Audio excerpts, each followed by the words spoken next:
In the heart of Seoul's prestigious Gangnam district, where glass towers pierce the sky and luxury cars glide through perfectly manicured streets, lived Lee Soo-jin, the 24-year-old heiress to the Lee Corporation empire. With her porcelain, skin, delicate features, and eyes that sparkled like stars against the city lights, she was Seoul's most eligible bachelorette and its most protected. But protection came at a price she never wanted to pay. Standing 6 feet tall with broad shoulders that filled out his black tailored suit, Kang Min-ho was not your typical bodyguard. At 28, he carried himself with the quiet confidence of someone who had seen too much of the world's darkness. His sharp jawline and intense dark eyes revealed nothing of the storms that raged within his heart. He was Seoul's most sought-after personal security specialist, known for his unwavering professionalism and his ability to remain completely invisible until danger struck. The morning everything changed began like any other.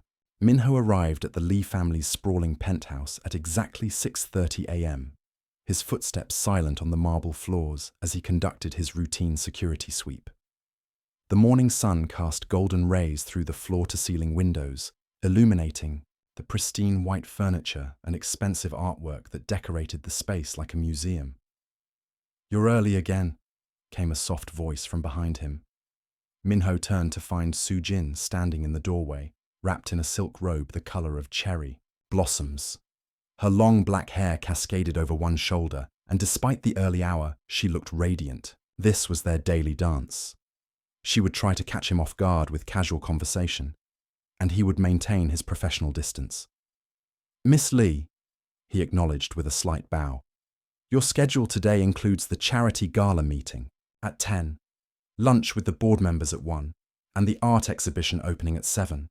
She sighed dramatically, padding barefoot across the cold marble to the kitchen island. "You know, Min-ho, sometimes I wonder what it would be like to just disappear, to walk down Myeongdong Street without someone watching my every move, to grab tteokbokki from a street vendor without worrying about photographers."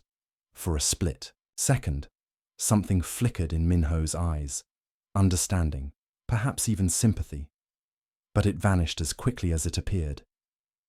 "Your safety is my priority, Miss Lee. The threats against your family have increased since the merger announcement." "Threats," she repeated, stirring honey into her morning tea. "Always threats. Do you ever wonder, Min-ho, what it would be like to live without fear?" He wanted to tell her that he lived with fear every day, not for his own safety, but for hers. That every time she smiled at him, every time she said his name with that gentle inflection, his carefully constructed walls threatened to crumble. Instead, he checked his watch and straightened his tie. "We should leave in 30 minutes to avoid traffic."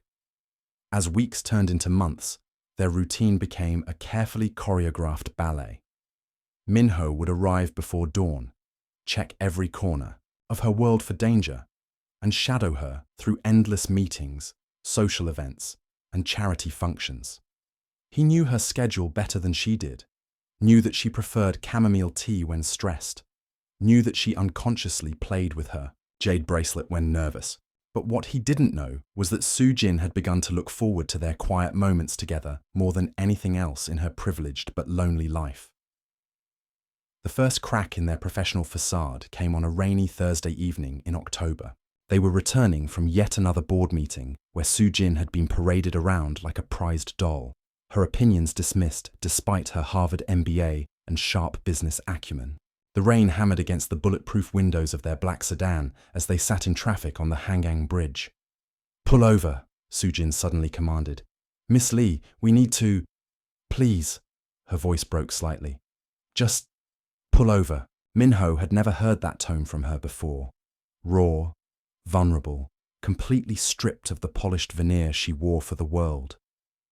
Against his better judgment, he signaled to their driver to stop at a safe overlook of the Han River. Rain had softened to a gentle drizzle, and the city lights reflected like scattered diamonds on the water's surface. Soo-jin stepped out of the car before Min-ho could protest, walking to the railing that overlooked the river. He followed, his hand instinctively moving to his concealed weapon as he scanned their surroundings. "Do you see that?" she asked, pointing to a small boat bobbing on the dark water. "That fisherman doesn't know who I am. He doesn't care about my family's money or what I'm supposed to represent. To him, I'm just another person standing by the river in the rain." Minho stood 3 feet behind her, close enough to protect, far enough to maintain propriety.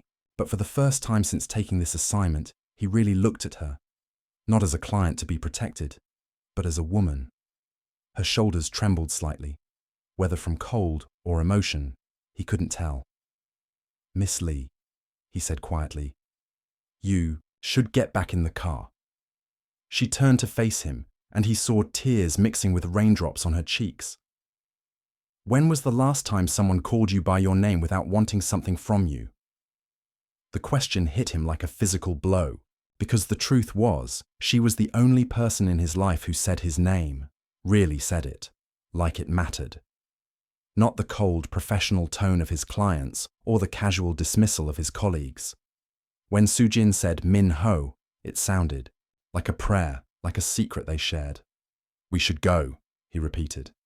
But his voice had lost its authoritative edge. That night, alone in his sparse apartment in Hongdae, Min Ho stared at the ceiling and replayed every conversation they'd ever had. He remembered the way she'd thanked him after he'd discreetly handled an aggressive photographer. How she'd insisted on personally delivering coffee to him during long security briefings. The way she'd asked about his family during Chuseok, genuinely caring about his answer. Meanwhile, in her ivory tower overlooking the city, Sujin lay awake, thinking about the fleeting expression she'd seen cross Minho's face by the river. For just a moment, his careful mask had slipped, and she'd glimpsed something deeper. Loneliness that mirrored her own. A yearning for connection in a world that kept them both isolated in different ways. The turning point came 3 weeks later, during what should have been a routine shopping trip to Lotte department store. Sujin had insisted on browsing the bookstore, one of the few places where she felt normal, surrounded by stories of other people's lives and adventures she'd never have. She was reaching for a book of poetry when she felt it, the prickle of being watched by unfriendly eyes, not the usual paparazzi or curious shoppers, but something darker, more dangerous. Minho felt it too.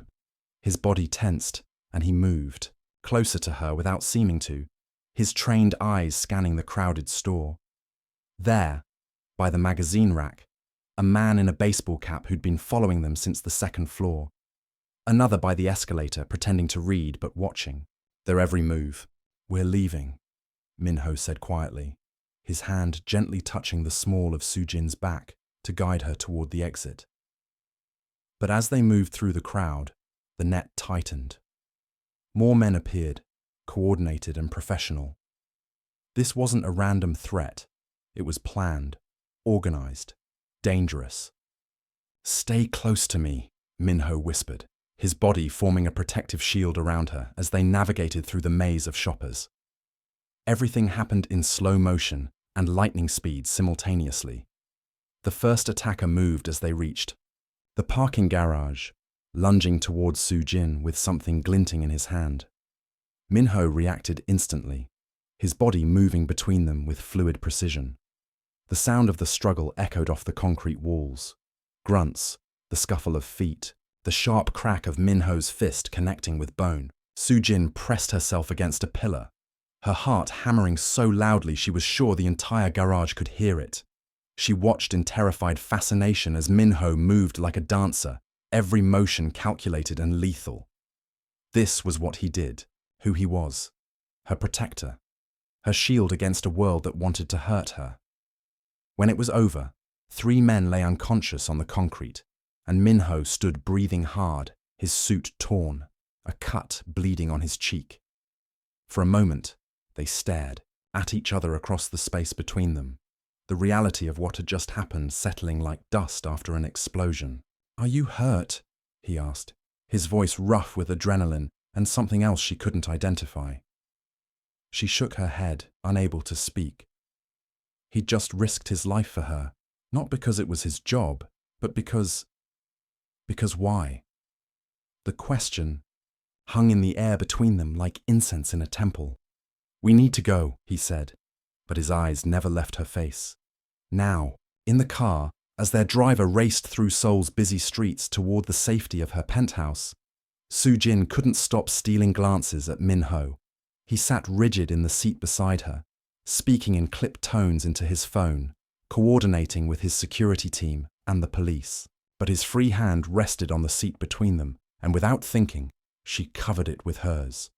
He froze mid-sentence, his eyes dropping to their joined hands. Her skin was soft and warm against his calloused fingers, and for a moment, the careful distance they'd maintained for months collapsed entirely. "Thank you," she whispered. He should have moved his hand away, should have reminded her of proper boundaries. Instead, he turned his palm up and let their fingers intertwine, just for the duration of the drive home. That night, everything changed. Soo-jin couldn't sleep, couldn't stop replaying the moment when she'd seen the knife, aimed at her heart, and watched Min-ho throw himself into harm's way without hesitation. She wandered through her penthouse like a ghost, finally ending up on the balcony that overlooked the glittering city below. She was surprised to find Min-ho there, standing at the railing in the shadows. He'd changed out of his torn suit into dark jeans and a simple black sweater, looking more human and less like her impenetrable bodyguard. "Couldn't sleep either?" she asked softly. He turned, and in the moonlight she could see the exhaustion in his eyes, the weight of responsibility he carried. "I should have seen them coming sooner. Should have anticipated—" "Stop," she interrupted, moving closer. "You saved my life tonight. It's my job. Is it?" The question hung between them. "Is that all I am to you? A job?" Min-ho closed. His eyes, his hands gripping the railing so tightly, his knuckles went white. This was the moment he'd been dreading and yearning for in equal measure. The moment when pretending became impossible. "You know it's not," he said finally, his voice barely above a whisper. Soo-jin felt her heart stop and start again. "Then what am I?" He turned to face her fully, and she saw everything he'd been hiding, the longing, the conflict, the way he looked at her when he thought she wasn't watching. "You're the reason I can't sleep at night, the reason I check the locks 3 times and test every cup of coffee before you drink it. You're the thought that keeps me awake and the dream that makes me want to sleep forever." The confession hung in the air between them like a bridge. Neither was sure they should cross. "Min-ho," she breathed, stepping closer until she could see the flecks of gold in his dark eyes. "This can't happen," he said, but he didn't move away. "Your father trusts me to protect you. Not to what? Care about me? Because you do care, don't you?" His resolve crumbled like sand in the tide. "More than I should. More than is safe. More than is right." She reached up and touched the bandage on his cheek where he'd been cut defending her. What if safe and right aren't the same thing as true? For a moment, they stood frozen in time, the city sprawling below them, the stars wheeling overhead. Then, Min-ho's carefully constructed walls finally fell, and he cupped her face in his hands like she was made of precious porcelain. "If we do this," he whispered, "everything changes." "Maybe it's time for everything to change," she replied. When he kissed her, it was soft and desperate and filled with months of suppressed longing. She tasted like tears and jasmine tea, and he kissed her like she was oxygen and he'd been drowning. When they finally broke apart, both were breathing hard, their foreheads pressed together. "What happens now?" she asked. "I don't know," he admitted. "But I know I can't pretend anymore that you're just someone I'm paid to protect." The weeks that followed were a delicate dance of stolen moments and hidden glances. They had to be more careful than ever. Not just about external threats, but about the dangerous territory of their own hearts. Their love grew in the spaces between words, in the brush of fingertips when he helped her from cars, in the way his eyes found hers across crowded rooms. Min-ho would arrive each morning with their usual professional distance, but now Soo-jin, could see the warmth hidden in his formal bow. She learned to read the subtle ways he communicated, how his stance shifted when he was amused by something she said, how his breathing changed when she stood too close, how his hand would unconsciously move toward her when he sensed even the smallest threat. They stole kisses in empty elevator rides and quiet conversations in darkened cars. He told her about growing up poor in Busan, about the older sister he'd lost to cancer, about how he'd learned to fight because it was the only way to survive. She told him about the loneliness of being born into expectations, about dreams she'd never been allowed to pursue, about how she'd learned to smile even when her heart was breaking. Their love affair was conducted in whispers and shadows, in the language of glances and the poetry of almost touches. But it was real, more real than anything either of them had ever experienced. The crisis came, as crises do, without warning. It was a Tuesday in December when Chairman Lee summoned Min-ho to his private office in the Lee Corporation Tower. The older man sat behind his massive mahogany desk like a king on his throne, his silver hair perfectly styled, his expression unreadable. "Sit," he commanded, and Min-ho obeyed, his face carefully neutral. Chairman Lee studied him for a long moment, then opened a manila folder on his desk. Inside were photographs, Min-ho and Soo-jin on the balcony, their kiss captured in stark black and white. Min-ho and Soo-jin holding hands in the car. Min-ho and Soo-jin looking at each other like the rest of the world had ceased to exist. "Did you think I wouldn't find out?" Chairman Lee asked quietly. Min-ho's training kicked in, his expression revealing nothing of the turmoil inside. "Sir, my daughter is engaged to Park Jae-sung, heir to the Park Industries' fortune. The announcement will be made next month. The wedding will unite our companies and secure both our futures." The words hit Min-ho like physical blows. Engaged. Wedding. A future that had never included him. "I understand, sir." "Do you?" Chairman Lee leaned forward. "Because I don't think you understand what's at stake here. My daughter's reputation, the stability of both companies, the jobs of thousands of employees. All of this could be destroyed by your lapse in judgment." Min-ho remained silent, his hands folded carefully in his lap to hide their trembling. "You have two choices," Chairman Lee continued. "You can resign immediately and disappear from Seoul forever. I'll provide a generous severance package and ensure you find employment in another city, far from here. Or I'll destroy you, your reputation, your career, your life.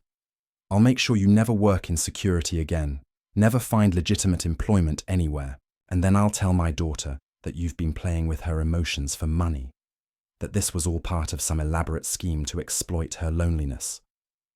The threat hung in the air like poison. Min-ho knew Chairman Lee had the power to make good on every word.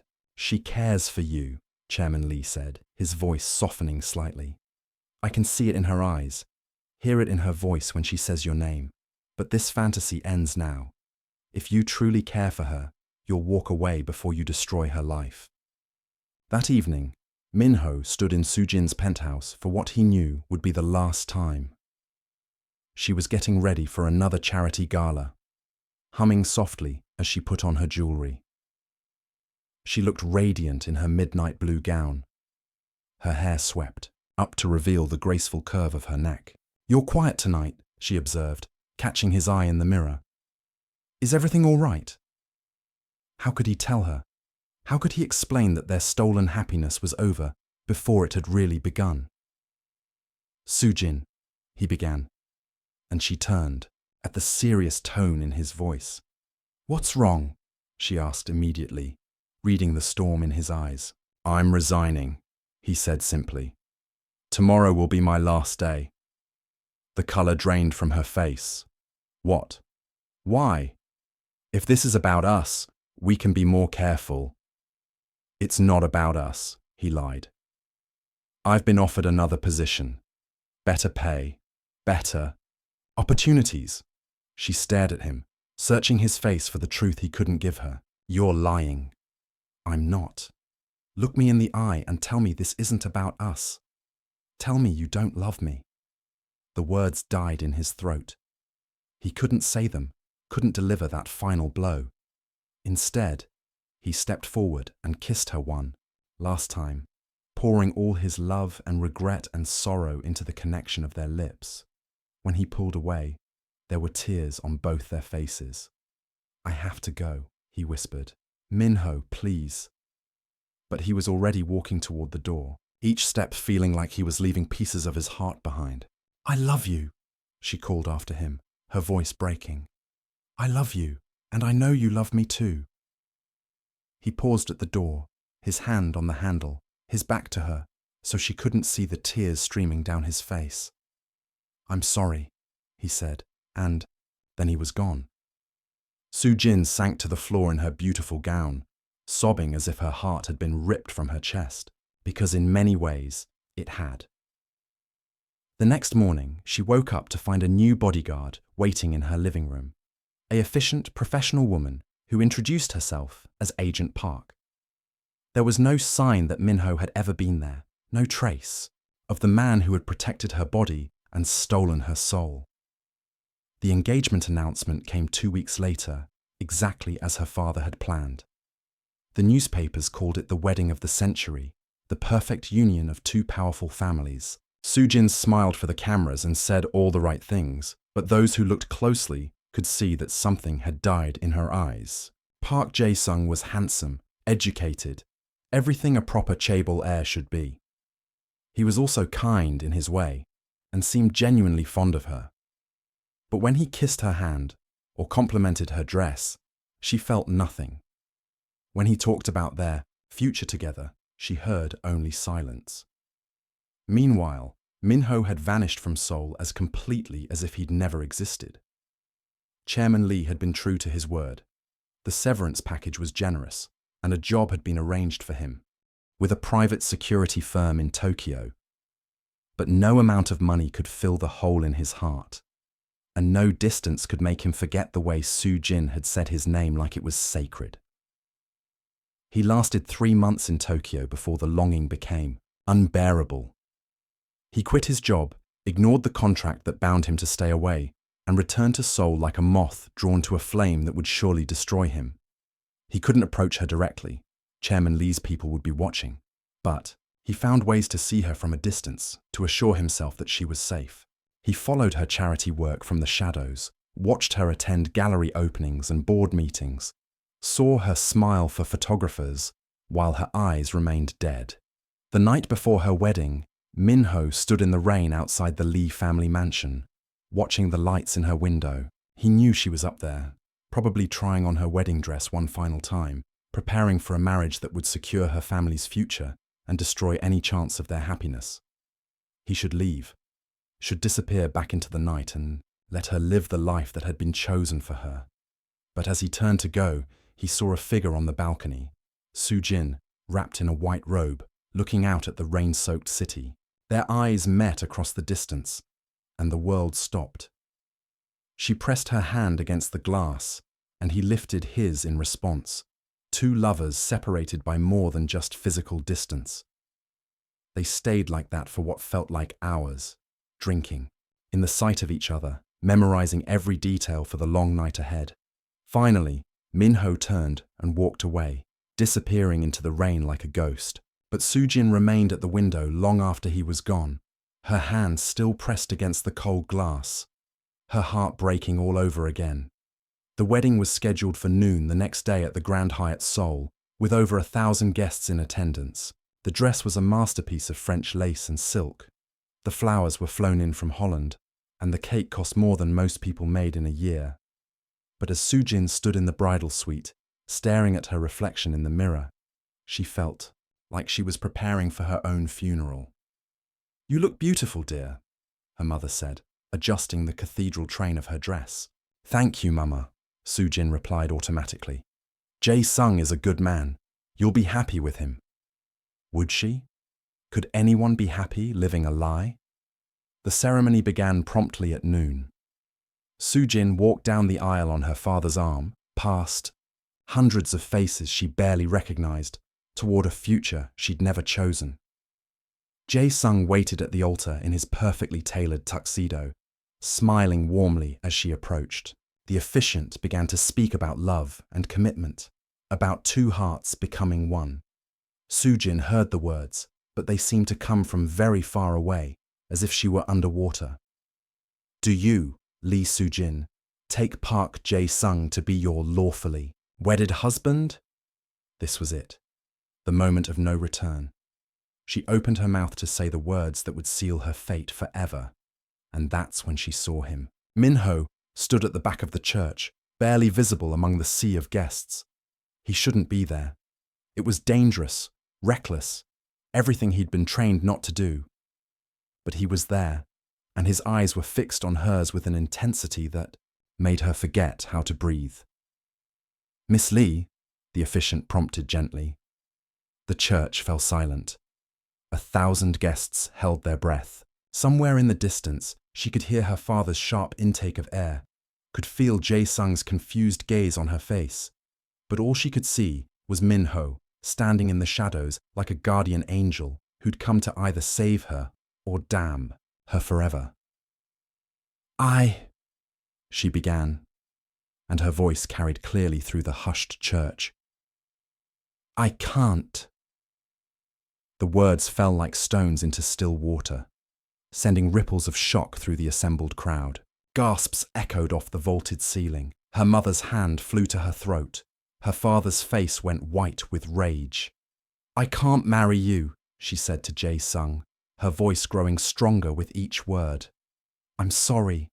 I'm so sorry, but I can't live a lie.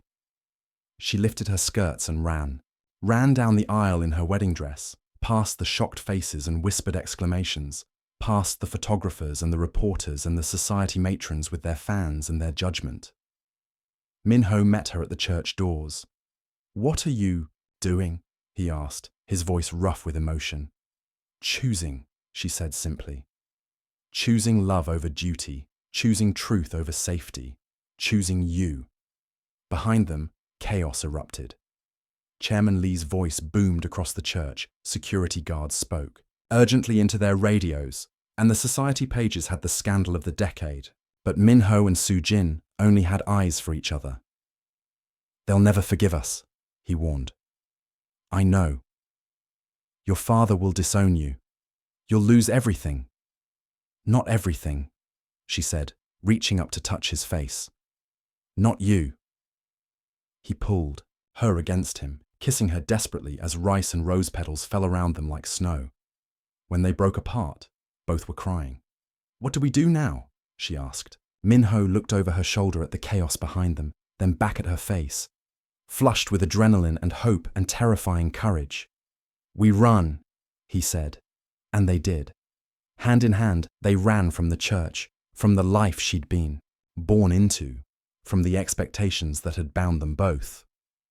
Min-ho's motorcycle was parked around the corner. He'd planned for this moment without even admitting it to himself. Soo-jin hiked up her wedding dress and climbed on behind him, her arms wrapped tightly around his waist, as they roared through the streets of Seoul, her veil streaming behind them like a banner of rebellion. She felt truly free for the first time in her life. They rode until they reached the edge of the city, where the buildings gave way to mountains and rice fields. Min-ho stopped the bike at a small temple overlooking the valley, and they sat on the steps watching the sun set over the landscape that stretched endlessly before them. What happens now? Soo-jin asked, her wedding dress spread around her like spilled paint. I don't know, Min-ho admitted. I have some money saved. We could go anywhere. Busan, Jeju, maybe even overseas. And then what? Hide forever? He turned to look at her, this woman who had given up everything for love. Her makeup was smudged, her hair was coming loose from its elaborate style, and she had never looked more beautiful. We build something new, he said. Together. She smiled then, the first real smile he'd seen from her in months. I liked the sound of that. As the stars began to appear overhead, they made their plans. They would leave Seoul, start over somewhere. Her father's influence couldn't reach them. Min-ho would use his skills to provide security consulting, maybe start his own firm. Soo-jin would finally pursue the art history degree she'd always wanted. maybe open a small gallery. It wouldn't be easy. They would face challenges, judgments, obstacles they couldn't even imagine yet. But they would face them together. Do you regret it? Minho asked, as they prepared to leave the temple. Soo-jin looked back toward Seoul, toward the life she'd left behind, toward the family who might never forgive her. Then she looked at the man who had risked everything to love her, who had shown her what it meant to choose authenticity over expectation. Never, she said, taking his hand. Not for a single moment. They climbed back onto the motorcycle and rode into the night, toward an uncertain but chosen future. Behind them, Seoul glittered like scattered diamonds, beautiful but cold. Ahead of them lay possibility, adventure, and the promise of love that had been tested by fire and found pure. As they disappeared into the darkness, their story became legend, whispered about in the social circles of Gangnam, romanticized by the media, and remembered as proof that sometimes love really can conquer all. Because in the end, they had learned the most important truth of all, that a life lived authentically, even with struggle, is infinitely more valuable than a life lived safely, but without truth. And somewhere in the mountains outside Seoul, two hearts that had found each other against all odds continued to beat in perfect synchrony, writing their own love story under the endless sky.